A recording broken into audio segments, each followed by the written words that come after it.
Hey guys, in this video I will show you 5 best ASL apps to learn sign language. Alright, let's begin. The first app is Sign School.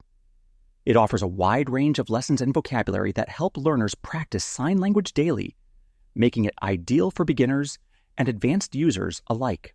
Next is ASL Dictionary. This app provides thousands of video demonstrations of signs, allowing you to search and learn individual words at your own pace. It's very helpful for quick references. At number 3, we have Lingvano. It's designed to make learning ASL fun and interactive with short, practical lessons and quizzes that help you retain new signs easily. The fourth app is ASL Bloom. This one focuses on structured lessons, guiding you step by step from the basics to more advanced concepts in sign language. Finally, there's the ASL app. Created by native signers, it teaches you conversational ASL through clear video examples, making it great for everyday use. So that's basically how you can use 5 best ASL apps to learn sign language. That's it for this video. Thanks.